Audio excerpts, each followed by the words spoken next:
Most cars don't die because they're old. They don't die because they're broken. They die because the person driving them never learned what Japanese drivers have quietly practiced for more than 60 years. I have spent nearly 2 decades working on Japanese vehicles, and there is one question that keeps coming back again and again. Why do Japanese cars last so long?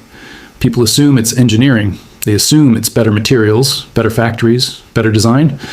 But that's not the truth. The reality is much simpler and much harder to accept. The cars themselves are not different. A Toyota, a Honda, or a Mazda sold in Japan is mechanically identical to the one sold anywhere else in the world. Same engine, same transmission, same internal components, built in the same factories under the same standards. And yet, the lifespan of those vehicles is often double.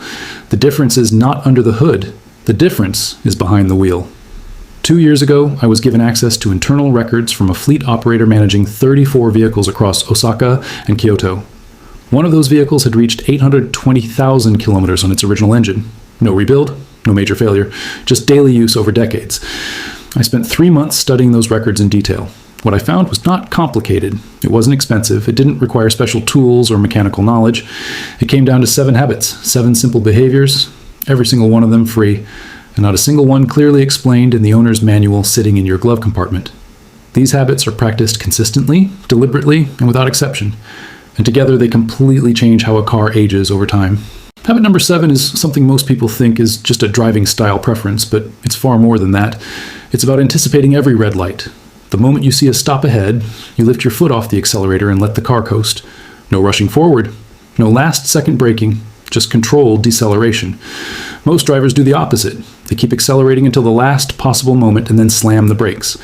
That one behavior creates unnecessary stress on multiple systems at once. The engine revs up to create speed that gets immediately wasted. The brakes absorb all that energy as heat. The transmission shifts under load only to stop moments later. Multiply that pattern across dozens of stops per day, hundreds of days per year, and over years of driving. The damage adds up silently. Vehicles driven with this smoother approach consistently show reduced brake wear, less transmission strain, and lower engine temperatures. And it costs nothing to start doing it. Habit number 6 is so simple that many people ignore it completely. Always park in the shade whenever possible. Heat is one of the biggest enemies of a car's longevity. On a hot day, a car sitting in direct sunlight can reach extreme internal temperatures. The engine bay retains heat from operation and absorbs even more from the sun. This constant exposure accelerates wear on rubber seals, plastic components, wiring, insulation, and fluid systems. Materials degrade faster under high heat. Cracks form earlier. Failures happen sooner. Parking in the shade reduces that thermal stress significantly. It may seem small, but over years it makes a measurable difference. In Japan, this is not optional behavior for high-mileage drivers. It is a standard rule. Habit number 5 focuses on something most people never think about: keeping the engine bay clean. Not washing the engine with water or chemicals, but simply removing debris from the compartment. Dust, leaves, and grime build up over time and act as insulation. That trapped layer prevents heat from escaping efficiently. As a result, the engine runs hotter than intended. Even a small increase in operating temperature accelerates wear on internal components. A simple routine using a cloth and a soft brush every few months helps maintain proper heat dissipation. It keeps the engine operating within its design temperature range instead of one altered by neglect. Again, no cost, just attention. Habit number 4 is about listening. Every cold start gives you information, but most drivers ignore it. Instead of turning on music or checking your phone, sit in silence for 30 seconds and listen to the engine. A healthy engine follows a predictable pattern. Slight roughness at first, then smooth stabilization as oil pressure builds. Any deviation from that pattern is a signal. A ticking sound that fades quickly is normal. A persistent tick may indicate low oil or a component beginning to fail. A whistle can point to a leak. A knock can signal serious internal wear. A rough idle that doesn't settle suggests an issue developing.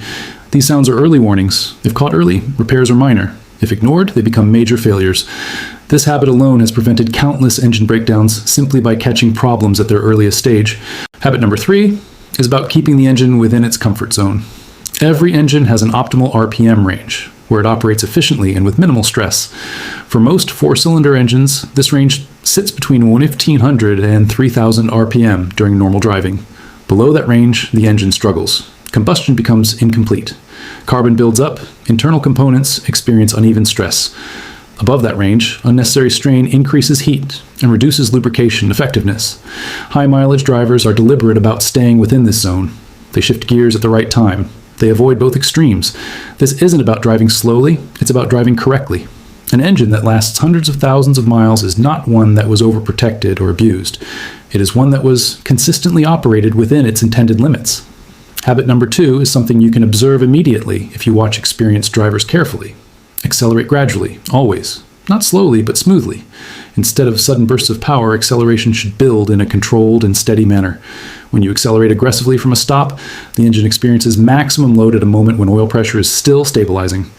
That brief delay in lubrication response creates unnecessary wear on internal components. Smooth acceleration allows the oil system to catch up before peak load is applied. It reduces stress across the entire drivetrain. It protects not just the engine, but also the transmission, mounts, and joints. This one habit has a direct and measurable impact on long-term durability.